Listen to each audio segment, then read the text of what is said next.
नमस्कार दोस्तों, हमारे YouTube चैनल में आपका हार्दिक स्वागत है। जैसे कि आप सभी को पता है कि आपके 18 दिसंबर को पुलिस कांस्टेबल की परीक्षा निर्धारित हुई है और इसके बाद 8 जनवरी को आपका लेखपाल और पटवारी का पेपर है।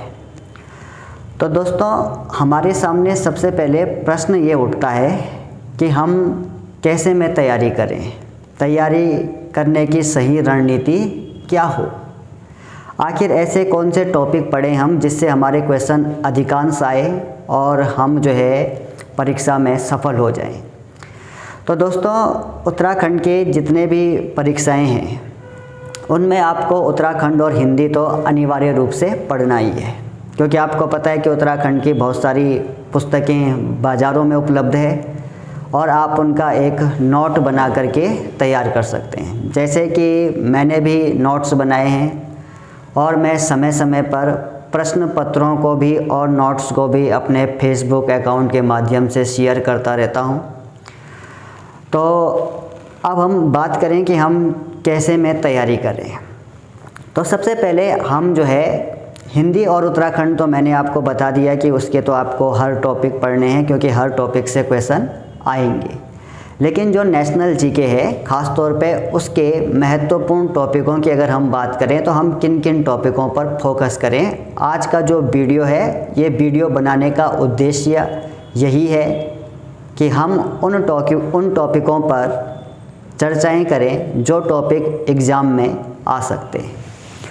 जैसे कि अगर हम बात करें कि नेशनल जीके में आपका इतिहास है, नेशनल जीके में आपका भूगोल भी है, नेशनल जीके में आपका जो है कॉन्स्टिट्यूशन है, नेशनल जीके में इकोनॉमिक्स है, करंट अफेयर है। तो इनके सेलेक्टेड टॉपिक जो जहाँ से ज़्यादा पूछे जाते हैं एग्ज़ाम में, वो मैं आपको आज इस वीडियो में बता रहा हूँ। और हमारा इसके बाद यह विचार है कि हम लगातार वीडियो बनाएं, हर दिन एक वीडियो बनाएं और आपके निर्धारित समय पर आवश्यक वीडियो के माध्यम से परीक्षा की तैयारी करवाएं।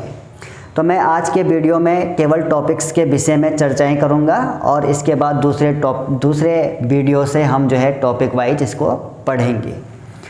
तो इतिहास की अगर हम बात करें तो पहला हमारा टॉपिक जो है वो है इतिहास को जानने के विभिन्न स्रोत। अगर हमने इस नोट्स के बारे में पढ़ लिया तो हमारे बहुत सारे क्वेश्चन क्लियर हो जाते हैं। इतिहास को जानने के विभिन्न स्रोत, तो इनमें हम उन सभी ग्रंथों के विषय में पढ़ लेते हैं, उनके रचयिताओं के विषय में पढ़ लेते हैं जो ऐतिहासिक है।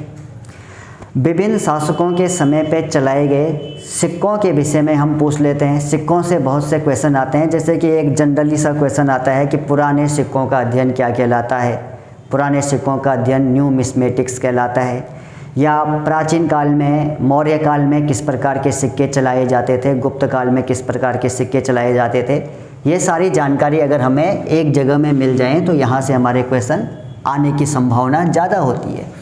इतिहास को जानने के स्रोत, ठीक है। इसके अलावा अगर हम आगे बात करें तो आगे हमने जो है ख़ास तौर पे फोकस करना है मौर्यकालीन प्रशासनिक नीति, मौर्य काल और गुप्त काल। तो मौर्यकालीन प्रशासनिक, सामाजिक, आर्थिक नीति। तो इस टाइम पीरियड में जो है शासकों के द्वारा किस प्रकार से प्रशासनिक, सामाजिक और आर्थिक नीति चलाई गई, क्योंकि यहाँ पे पिछली परीक्षाओं में काफ़ी बार क्वेश्चन पूछे गए थे। जैसे मौर्य काल में सन्निधाता किसको कहा जाता था, समाहर्ता किसको कहा जाता था, अकराध्यक्ष किसको कहा जाता था, ठीक है, पौतवाध्यक्ष किसको कहा जाता था, विविताध्यक्ष किसको कहा जाता था, सीताध्यक्ष किसको कहा जाता था, लक्षणाध्यक्ष, जो पिछली बार वीडियो एग्जाम में पूछा गया था कि लक्षणाध्यक्ष किसको कहा जाता था। और इसी में आपने एक और टॉपिक लेना है अशोककालीन शिलालेख। सम्राट अशोक के बारे में आपने पढ़ना है। तो सम्राट अशोक के जो शिलालेख थे उनके विषय में विस्तृत जानकारी आप उपलब्ध करवाएंगे तो वहाँ से आपका एक क्वेश्चन जरूर बनेगा। तो सम्राट अशोक के शिलालेख, ये टॉपिक भी एग्ज़ाम के दृष्टिकोण से बहुत ही महत्वपूर्ण है अगर हम एंसेंट हिस्ट्री की बात करें। तो एक बार फिर से देखिए, इतिहास को जानने के विभिन्न स्रोत, मौर्यकालीन प्रशासनिक, सामाजिक और आर्थिक नीति और सम्राट अशोक के शिलालेख। इसके अलावा जो मुझे लगता है जो बहुत ही महत्वपूर्ण है परीक्षा के दृष्टिकोण से, वो है इसके बाद का जो टॉपिक है वो है गुप्त काल, यानी कि गुप्त काल के विषय में भी आपने जानकारी लेनी है। और अगर आप शासकों के विषय में, महत्वपूर्ण शासकों के विषय में पढ़ें, जैसे कि चंद्रगुप्त, विक्रमादित्य, समुद्रगुप्त, कई बार क्वेश्चन आता है कि लिच्छवी दोहित्र के नाम से किसको जाना जाता था, तो समुद्रगुप्त को। और ख़ास तौर पे उनसे संबंधित जो सामग्री है, ऐतिहासिक ग्रंथ है, अभिलेख है, वे परीक्षा के दृष्टिकोण से बहुत ही महत्वपूर्ण है।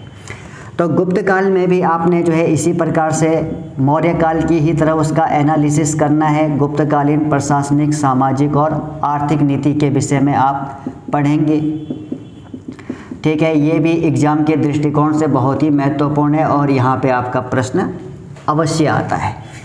इसके अलावा जो 5वां टॉपिक मैंने सेलेक्ट किया है वो है त्रिपक्षीय संघर्ष, यानी कि 8वीं शताब्दी में कन्नौज को लेकर के जो त्रिपक्षीय संघर्ष हुआ था उस पर कई बार क्वेश्चन बन चुके हैं। ये त्रिपक्षीय संघर्ष किन किन शक्तियों के बीच में हुआ था और इसमें अंतिम विजय किसकी हुई थी, तो ये भी परीक्षा के दृष्टिकोण से अति महत्वपूर्ण है। और अगर हम छठवां टॉपिक सिलेक्ट करें तो प्राचीन काल में जो विभिन्न राजवंशों के द्वारा जो स्थापत्य कला बनाए गए थे, स्थापत्य कला जिसके अंतर्गत मंदिर, मठ इत्यादि जो आते थे, तो स्थापत्य कला के विषय में जानकारी अगर आप लेंगे तो वो भी बहुत ही महत्वपूर्ण है, वहाँ से भी आपका क्वेश्चन बनता है। जैसे कि आपका क्वेश्चन बनता है कि उड़ीसा में जो कोणार्क का जो सूर्य मंदिर है उसका निर्माण किसने किया था।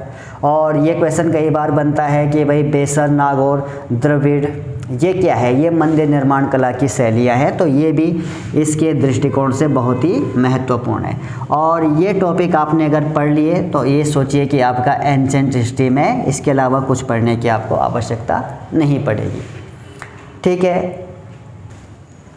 इसके अलावा अगर हम मध्यकालीन इतिहास के विषय में बात करें कि मध्यकालीन इतिहास में हम क्या क्या टॉपिक सेलेक्ट करें, मध्यकालीन इतिहास, और ये उत्तराखंड के एग्ज़ाम के दृष्टिकोण से मैं आपको बता रहा हूँ। और मैंने आपको पहले ही बताया कि हिंदी और उत्तराखंड का कोई विकल्प नहीं है, वो आपको पूरा पढ़ना है क्योंकि ज़्यादा पोर्शन पेपर का उसी से बनेगा। तो मध्यकालीन इतिहास की बात करें तो हम दिल्ली सल्तनत के विषय में जो है जानकारी ले लेंगे। और दिल्ली सल्तनत में ख़ास तौर पे अलाउद्दीन खिलजी, मोहम्मद बिन तुगलक, फिरोज़ शाह तुगलक, इनसे ज़्यादा क्वेश्चन बनते हैं। और बाकी जो है जो मोस्ट फेमस क्वेश्चन है दिल्ली सल्तनत का कि आगरा नगर की स्थापना किसने की थी, सिकंदर लोदी ने, ये भी महत्वपूर्ण है।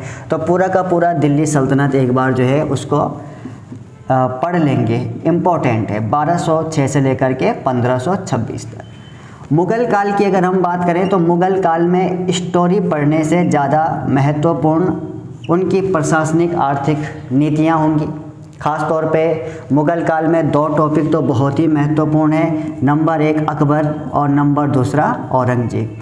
तो अकबर और औरंगजेब से बहुत से क्वेश्चन पूछे जाते हैं। और औरंगजेब के शिवाजी से किस प्रकार के रिलेशनशिप थे इसके बारे में पूछा जाता है। जो मोस्ट फेमस क्वेश्चन है पुरंदर की संधि, और जो है औरंगजेब ने जजिया कर कब लगाया, ये बहुत ही महत्वपूर्ण है। तो अकबर और औरंगजेब के विषय में हर जानकारी को ले लेंगे और मुग़ल काल के जो है आर्थिक, प्रशासनिक और नीतियों को अच्छी तरह से पढ़ लेंगे, ठीक है। आगे अगर हम बात करें मराठा साम्राज्य, तो मराठा साम्राज्य से भी क्वेश्चन बनते हैं आपके। मराठा साम्राज्य खास तौर पे जो है छत्रपति से क्वेश्चन बनते हैं, शिवाजी से क्वेश्चन बनते हैं और पेशवाओं के शासनकाल से क्वेश्चन बनते हैं। तो ये भी इसके दृष्टिकोण से, मध्यकालीन इतिहास के दृष्टिकोण से अति महत्वपूर्ण है, दिल्ली सल्तनत, मुग़ल काल और मराठा साम्राज्य। और अगर हम बात करें तो ये केवल विजयनगर साम्राज्य महत्वपूर्ण है। इसमें विजयनगर साम्राज्य खास तौर पे कृष्णदेव राय के संदर्भ में अति महत्वपूर्ण है। तो ये टॉपिक हम उसको सेलेक्ट कर लेंगे एग्ज़ाम के दृष्टिकोण से, जो अति महत्वपूर्ण है, जहाँ से क्वेश्चन आते ही आते हैं। जैसे कि मुग़ल काल में बीच में शेरशाह सूरी से काफ़ी क्वेश्चन बनते हैं कि भाई भारत का ऐसा कौन सा शासक था जिसके द्वारा बनाए गए सड़कें और सराय उसके साम्राज्य की धमनियाँ कहलाती थी, तो वो शेरशाह सूरी है। तो ये काफ़ी क्वेश्चन बनते हैं इससे। अब आगे अगर हम बात करें आधुनिक भारत, तो आधुनिक भारत में ज़्यादा बनने के चांसेस है, आधुनिक भारत के क्वेश्चन ज़्यादा बनने के चांसेस है। यहाँ से हिस्ट्री का अगर सबसे ज़्यादा व्यापक प्रश्न बनेंगे तो आधुनिक भारत से बनेंगे। तो इसमें आपको पता है कि आपने इसमें काफ़ी कुछ पढ़ने, इसमें टॉपिक्स ज़्यादा है, जैसे यूरोपियों का भारत में प्रवेश कि कब कौन आया, उसने कहाँ कहाँ अपनी बस्तियाँ स्थापित की, तो यूरोपियों का भारत में प्रवेश। दूसरा टॉपिक जो है ब्रिटिश गवर्नमेंट के बारे में, जो उनके गवर्नर जनरल थे और वाइस रॉय थे उनके विषय में, ठीक है, गवर्नर जनरल वो वाइस रॉय, यानी कि हमें लगातार पढ़ना पड़ेगा। रॉबर्ट क्लाइव से लेकर के, अगर हम क्लाइव ना पढ़ें तो चलेगा, हम वॉरेन हेस्टिंग्स से लेकर के जो है वहाँ तक पढ़ना पड़ेगा, माउंटबेटन तक, तो वो महत्वपूर्ण है, गवर्नर जनरल और वाइस रॉय। और इसके अलावा जो है इसमें राष्ट्रीय आंदोलन जो मोस्ट पॉपुलर टॉपिक है, जिससे क्वेश्चन बहुत ज़्यादा बनते हैं। राष्ट्रीय आंदोलन 1885 से लेकर के 1947 तक की घटनाओं के विषय में क्वेश्चन बनते हैं। और जो है इसमें एक टॉपिक और इम्पॉर्टेंट है 1857 की क्रांति, यानी कि 1857 की क्रांति के समय भारत में केंद्र कहाँ कहाँ थे और उनके नेतृत्वकर्ता कौन थे और दमनकर्ता कौन थे, और ख़ास तौर पे मंगल पांडे जी के संबंध में पूछे जाते हैं क्वेश्चन। तो ये महत्वपूर्ण टॉपिक है हमारे दृष्टिकोण से। और एक जो है 19वीं शताब्दी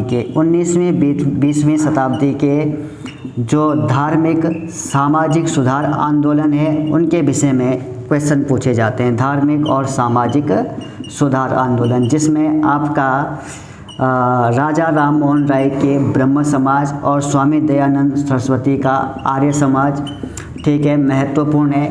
स्वामी विवेकानंद के विषय में पूछा जाता है, ये महत्वपूर्ण है, तो इनको भी आप लोग पढ़ लेंगे। और जो चीज़ आपकी छूटती है इन टॉपिक्स के अलावा वो आप वन लाइनर में पढ़ेंगे तो ज़्यादा बेटर होगा, तो उसमें आने के चांसेस होते हैं। जैसे समय समय पे जो विद्रोह हुए थे, विद्रोह के विषय में भी आप पढ़ सकते हैं, नील विद्रोह, हो विद्रोह, चुवार विद्रोह, मुंडा विद्रोह, इस तरह के क्वेश्चन भी पूछे जाते हैं। अब आगे की हम बात करें इसके बाद, अब दोस्तों ये तो आपका हिस्ट्री का क्वेश्चन पूरा हो गया, हिस्ट्री के टॉपिक्स पूरे हो गए जहाँ से क्वेश्चन बनने की ज़्यादा संभावनाएं हैं। और जो है इसके साथ वन लाइनर भी पढ़िए आप, क्योंकि जो टॉपिक्स में नहीं आ सकते हैं वो वन लाइनर में आ जाएंगे, वो कवर हो जाएंगे वन लाइनर में। इसके बाद आगे की बात करें हम भारत के विषय में कि भाई भूगोल में हम क्या पढ़ें, भूगोल में हम क्या पढ़ें। तो सबसे पहले अगर हम बात करें कि हम भारत के भूगोल का नक्शा, भारत के भूगोल के नक्शे का अगर हम एनालिसिस कर लें, नक्शा कर लें, मैप रीडिंग कर लें, तो वो बहुत ही उपयोगी होगा हमारे लिए और परीक्षा में आने की संभावना भी बहुत ज़रूरी है। तो भूगोल में तो सबसे पहले जो है मैप रीडिंग करना है, यानी कि मैप रीडिंग में आपको पता चल जाएगा कि भारत का अक्षांशीय विस्तार कितना है, भारत का देशांतरीय विस्तार कितना है, कर्क रेखा भारत में कितने राज्यों से होकर के गुजरती है और मानक समय रेखा पर भारत के कितने राज्य स्थित है। और इसके अलावा जो है भारत का प्राकृतिक विभाजन, उसमें सब कुछ पता चल रहा है। नदियों के विषय में भी आपने पढ़ने हैं, नदी तंत्र के विषय में। तो इसमें 3-4 टॉपिक जो बहुत में महत्वपूर्ण है। पहले तो आप भारत के भूगोल का, भारत के नक्शे का एनालिसिस करेंगे। इसके अलावा जो है इसमें दूसरा टॉपिक है भारत का प्राकृतिक विभाजन, इसमें भी सब कुछ इंक्लूड हो जाता है, जो भी प्रश्न आने लायक है वो इसमें शामिल हो जाते हैं भारत के प्राकृतिक विभाजन टॉपिक में। और इसमें जो है अगला नदी तंत्र, तो नदी तंत्र के अंतर्गत सब कुछ आ जाता है, इसमें झीलें आ जाती है उसमें, ठीक है, महत्वपूर्ण ग्लेशियर आ जाते हैं जो भारत के अंदर है।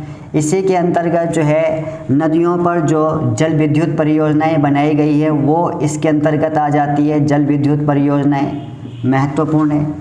और इसके अलावा इसमें जो है पढ़ सकते हैं हम खास तौर पे मिट्टियों के बारे में, सॉयल, भारत में कितने प्रकार की मिट्टियाँ पाई जाती है, और वनस्पति के बारे में यहाँ से भी क्वेश्चन बनने की संभावना रहती है, ठीक है।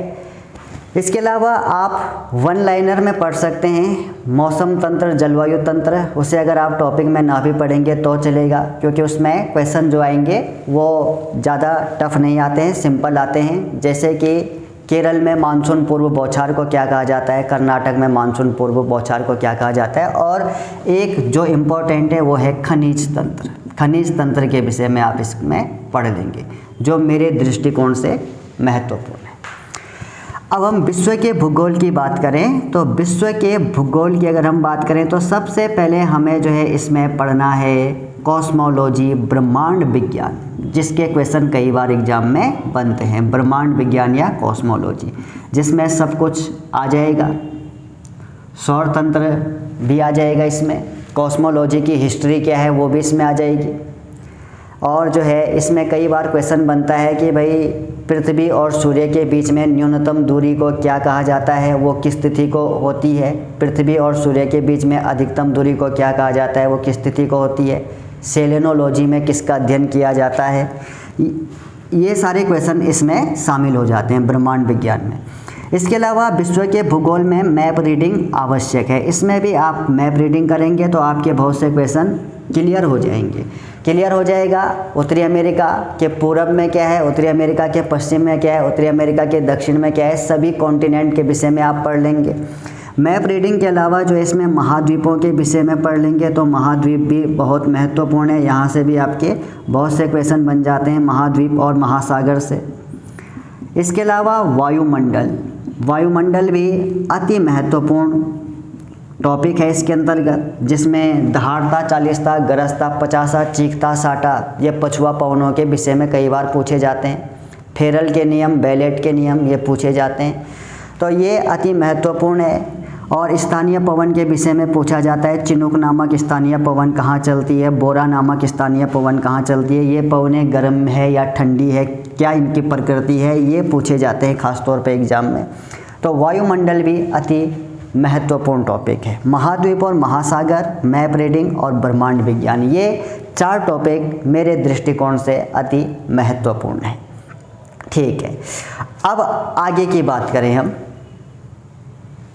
अब इसके बाद हम बात करें भूगोल और इतिहास, दोनों की हमने बात कर ली है। महत्वपूर्ण टॉपिक्स आपको बता दिए गए हैं जिन पर आप कम समय में फोकस करके तैयारी अच्छी कर सकते हैं। आगे अगर हम बात करें आपका जो है ये टॉपिक है संविधान यानी कि कॉन्स्टिट्यूशन। संविधान, कॉन्स्टिट्यूशन के बारे में अगर हम बात करें तो यहाँ से भी क्वेश्चन काफ़ी बनते हैं, बनने की संभावनाएं हैं। तो इसमें सबसे पहले आप करंट चीज़ पढ़िए। करंट चीज़ का मतलब है कि भाई संविधान संशोधन। संविधान संशोधन से हर परीक्षा में क्वेश्चन पूछे जाते हैं कि जितने भी आज तक संविधान संशोधन हुए हैं उन संविधान संशोधनों के तहत संविधान में क्या व्यवस्थाएं की गई है वो महत्वपूर्ण है। जैसे 105वां संविधान संशोधन अधिनियम, 104वां जिसमें पूछा जाता है जीएसटी के बारे में पूछा जाता है, जो 101वां संविधान संशोधन अधिनियम है। तो एक ना एक क्वेश्चन यहाँ से ज़रूर बनता है संविधान संशोधन से, और ख़ास तौर पे सारे संविधान संशोधन हमें पढ़ने हैं, महत्वपूर्ण पढ़ने हैं ख़ास तौर पे। हाँ, इसके बाद हम आपको जब वीडियो लगातार देंगे इसके बाद तो मैं आपको संविधान संशोधन के विषय में पढ़ाऊँगा कि कौन से संविधान संशोधन महत्वपूर्ण है, इनको याद रखना है। और दूसरा टॉपिक जो है इसमें ये होगा कि आप संविधान में जितने भी भाग हैं उन भाग की लिस्ट बना देंगे। भाग याद होने चाहिए आपको कि संविधान के भाग 1 की हेडिंग क्या है और वो आर्टिकल कहाँ से लेकर के कहाँ तक है। जैसे कई बार एग्जाम में पूछा जाता है कि संविधान के किस भाग में नागरिकता का प्रावधान किया गया है, तो आपको आंसर पता होना चाहिए भाग 2 में। तो भाग और अनुसूचियों की लिस्ट आपने तैयार करनी है कि किस अनुसूची में क्या चीज़ है। याद रखेंगे, सिंपल सा क्वेश्चन बनता है कि भारतीय संविधान की कौन सी अनुसूची में भाषाओं को राजभाषा का दर्जा दे रखा है। 22 भाषाओं को राजभाषा का दर्जा दे रखा है, तो अनुसूची 8 में। और इसके अलावा यहाँ पे स्थानीय स्वशासन, यहाँ से भी क्वेश्चन पूछे जाते हैं। पंचायती राज और नगर शासन से क्वेश्चन पूछे जाते हैं, जिनको कंबाइंडली स्थानीय स्वशासन कहा जाता है। मूल अधिकार, ये इम्पोर्टेंट है। मूल अधिकार, नीति निदेशक तत्व, मूल अधिकार, नीति निदेशक तत्व, इनके आर्टिकल्स महत्वपूर्ण है। ठीक है। समान नागरिक संहिता जैसे आर्टिकल 44 में मूल अधिकार, नीति निर्देशक तत्व और मौलिक कर्तव्य, ये बहुत छोटा सा टॉपिक है और जो है बहुत ही इजीली समझ में आ जाता है, तो ये भी आपको याद रखने हैं, मूल अधिकार, नीति निर्देशक तत्व और मौलिक कर्तव्य। और जो है केंद्र सरकार के विषय में पढ़ेंगे तो आपको सब चीज़ के विषय में पता चल जाएगा, राष्ट्रपति महोदय के विषय में, प्रधानमंत्री, उनकी मंत्रिपरिषद के विषय में, और जो कई बार एग्जामों में आता है 15% का नियम, 91वां संविधान संशोधन अधिनियम 2003, और जो है राज्य सरकार के विषय में इसमें आप पढ़ लेंगे। इसके अलावा इसमें अन्य टॉपिक जो है एक ये महत्वपूर्ण है, केंद्र राज्य संबंध, सरकारीय आयोग वाला क्वेश्चन कई एग्जामों में पूछा गया है, सरकारीय आयोग बनाया गया था केंद्र राज्य संबंध के विषय में। तो ये टॉपिक सेलेक्ट किए हैं हमने संविधान के लिए। अब बात करें हम अर्थशास्त्र की, तो अर्थशास्त्र में ज़्यादा आपको टेंशन लेने की आवश्यकता नहीं है, क्योंकि उसके ज़्यादा क्वेश्चन पूछे नहीं जाते हैं। विगत परीक्षाओं में अगर हम देखें तो बहुत कम क्वेश्चन पूछे गए हैं, लेकिन फिर भी अपनी तैयारी आपने रखनी है। तो अगर हम बात करें तो अर्थशास्त्र में जो है सबसे पहले हम इसमें यह बात करते हैं अर्थशास्त्र और अर्थव्यवस्था, इन दोनों में अंतर क्या है, अर्थशास्त्र व अर्थव्यवस्था में क्या अंतर है, और जो है अर्थशास्त्र जो सूक्ष्म अर्थशास्त्र है, बृहत अर्थशास्त्र है, इन दोनों में क्या अंतर है, और अर्थव्यवस्थाएं कितने प्रकार की होती है, ये सब कुछ आप पढ़ेंगे। अर्थव्यवस्था के प्राथमिक क्षेत्र, द्वितीयक क्षेत्र, तृतीयक क्षेत्र, ये इम्पोर्टेंट है। इसके अलावा जो है इसमें आपका आ जाएगा राष्ट्रीय आय, तो राष्ट्रीय आय और उससे जुड़ी हुई अवधारणाएं, यहाँ से भी थोड़ा क्वेश्चन बनने की संभावना रहती है।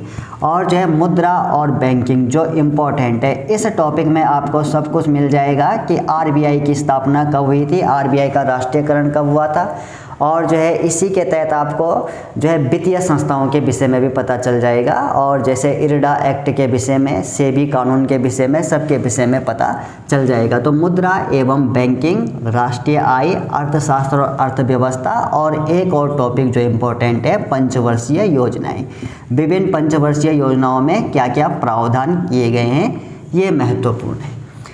और अब जो ज़्यादा महत्वपूर्ण टॉपिक है विविध, तो विविध की अगर हम बात करें तो विविध में आप क्या पढ़ें और क्या ना पढ़ें। तो विविध में सबसे पहले अगर हम बात करें तो हम सबसे पहले जो है विभिन्न अंतर्राष्ट्रीय संगठनों के विषय में हम पढ़ लेंगे, खास तौर पे उनके हेड क्वार्टर्स और उनकी स्थापनाएं कब हुई थी, इनके विषय में हम पढ़ लेंगे। यूएनओ के विषय में हर एग्ज़ाम में पूछा जाता है, विश्व बैंक के विषय में पूछा जाता है, और जो है बाकी और भी बहुत से संगठन हैं जिनके विषय में पूछा जाता है। तो विभिन्न अंतर्राष्ट्रीय संगठन, उनके स्थापना वर्ष, खास तौर पे स्थापना वर्ष और उनके मुख्यालय, और अगर उनके सदस्य देश है तो सदस्य देशों को भी आप याद रखेंगे कि इसमें कौन कौन से देश मेंबर हैं। ठीक है। इसके अलावा जो है विभिन्न पुस्तकें, खास तौर पे जो फेमस पुस्तकें हैं उनके राइटरों के नाम, विभिन्न पुस्तकें व लेखकों के नाम। जैसे पिछली बार अगर हम बात करें तो बहुत सारी पुस्तकें हैं जो काफ़ी एग्ज़ाम में आता है। इंडिया विंस फ्रीडम, इस पुस्तक के राइटर कौन है, या the man who divided India, इस पुस्तक के राइटर कौन है, सोजे वतन पुस्तक के लेखक कौन है। तो बहुत अच्छे अच्छे क्वेश्चन इसमें पूछे जाते हैं। इसके अलावा जो है हम क्या कर सकते हैं, विविध में हम पढ़ सकते हैं विभिन्न देशों की, विश्व के सभी देशों की, लगभग जो फेमस देश है तो विभिन्न देशों की मुद्राएं, उनकी मुद्राएं क्या है, उनकी राजधानियाँ कहाँ कहाँ हैं, और जो है उनकी संसद, फेमस देशों की संसदों के क्या नाम है, ये हम इसमें पढ़ सकते हैं।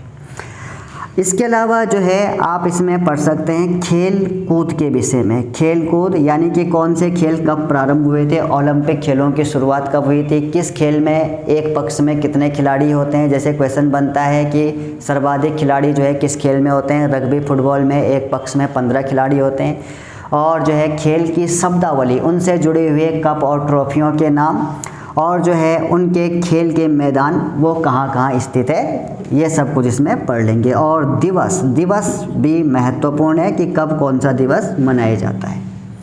ठीक है, दिवस महत्वपूर्ण है। और जो उपनाम है, खास तौर पे व्यक्तियों के उपनाम, व्यक्ति विशेष के उपनाम है, चाहे जो है भौगोलिक स्थानों के उपनाम है, भौगोलिक उपनाम है इत्यादि इसमें पढ़ेंगे जो बहुत ही महत्वपूर्ण है। जैसे कई बार क्वेश्चन बनता है कि सीमांत गांधी के नाम से किसे जाना जाता है, तो खान अब्दुल गफ्फार खान को जाना जाता है। और पुरस्कार खास तौर पे पुरस्कार की कब इस पुरस्कार की घोषणा की गई और इसका वितरण कब किया गया, ये सब जो है महत्वपूर्ण है। और इसके अलावा विविध में जो है ख़ास तौर पे देश में जितने भी संगठन हैं उनके हेडक्वार्टर्स, जैसे पूछ सकता है कि केंद्रीय चावल अनुसंधान संस्थान कहाँ है और जो है उच्च अक्षांश अनुसंधान संस्थान कहाँ है। तो इन सब चीज़ों को अगर हम पढ़ लेंगे, एक एनालिसिस कर लेंगे, तो हमारी तैयारी बहुत अच्छी होगी। और इसके अलावा करंट अफेयर ये मान के चलिए कि करीबन पिछले 6 महीनों का या 1 साल का, लगभग 1 साल का करंट अफेयर जो परीक्षा के दृष्टिकोण से अति महत्वपूर्ण है, तो उनको लेकर के चलिए। तो ये आपका जो है नेशनल जीके का पोर्शन कवर करेगा। और इसके अलावा मैंने पहले ही बताया आपको कि हिंदी और उत्तराखंड का कोई विकल्प नहीं है, उसे आपको पढ़ना पड़ेगा और उसके सारे क्वेश्चन आपको लगाने पड़ेंगे। ठीक है, आज के लिए इतना ही, धन्यवाद।